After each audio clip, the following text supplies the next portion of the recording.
Bonjour, ce podcast est à l'origine un article de blog écrit par Émilie Olivier et il est lu par une intelligence artificielle. Cet article a été rédigé pour expliquer en quoi ton Scrum Master n'est pas le secrétaire de l'équipe.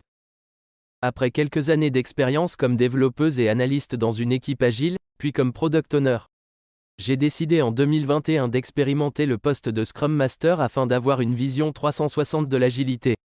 Et avant d'aller plus loin, je précise que quand j'étais membre d'une équipe de développement ou Product Owner, je n'ai jamais considéré le Scrum Master comme mon secrétaire.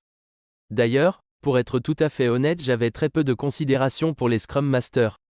Mais j'expliquerai ce point dans un prochain article. Bref, revenons au sujet du jour. Non, ton Scrum Master n'est pas un secrétaire personnel. Mais pourquoi? Un début de réponse est dans le dictionnaire. Partie 1. Un secrétaire, qu'est-ce que c'est? Le dictionnaire Larousse nous propose plusieurs définitions. Un secrétaire est un meuble à tiroir destiné à ranger des papiers et, pourvu ou non d'un abattant, sert de table à écrire.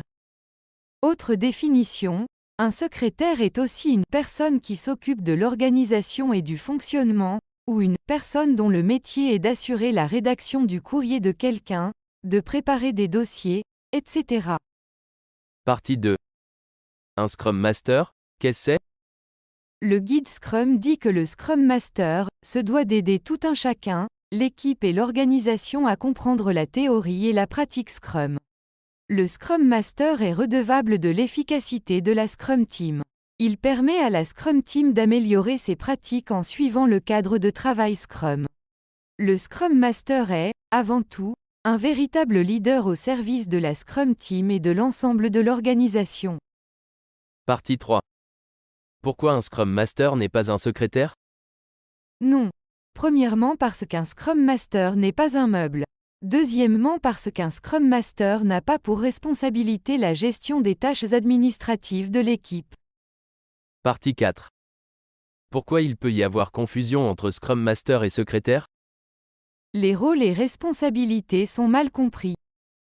La confusion vient principalement d'un manque de compréhension du rôle du Scrum Master de la part de l'organisation, du PO, de l'équipe de développement ou du Scrum Master lui-même. L'envie d'aider à tout prix. La majorité des Scrum Masters qui m'entourent ne s'identifient pas comme des secrétaires. Mais ils ont à cœur d'aider et de répondre à toutes les demandes pour supporter l'équipe coûte que coûte.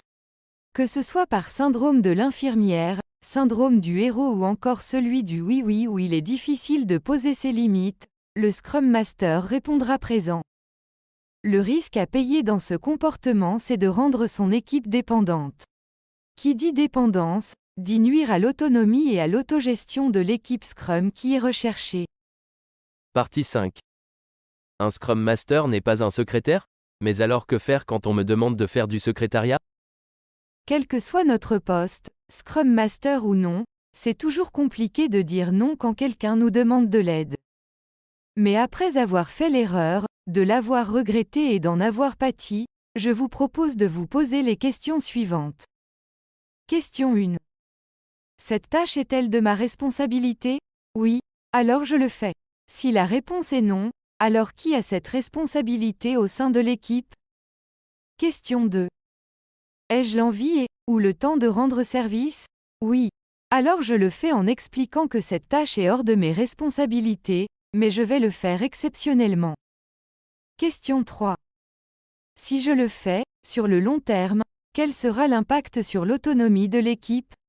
Suis-je la seule personne à avoir la connaissance pour réaliser cette tâche au sein de l'équipe? Attention, si l'équipe ne fait jamais une tâche par elle-même, elle ne saura jamais la faire. Alors je le fais en expliquant que cette tâche est hors de mes responsabilités, mais je vais le faire avec plaisir en documentant la procédure ou en automatisant la tâche afin de permettre à l'équipe d'être autonome la prochaine fois que la situation se présentera. Consultez l'article en description de ce podcast, pour avoir quelques exemples véridiques des demandes que j'ai eues dans ma posture de Scrum Master. Vous savez maintenant pourquoi le Scrum Master n'est pas un secrétaire d'équipe. J'avoue avoir hésité à intituler cet article « Non, ton Scrum Master n'est pas ta maman ». Pour plus d'informations, référez-vous au blog d'Émilie Olivier en description de ce podcast. Bonne lecture.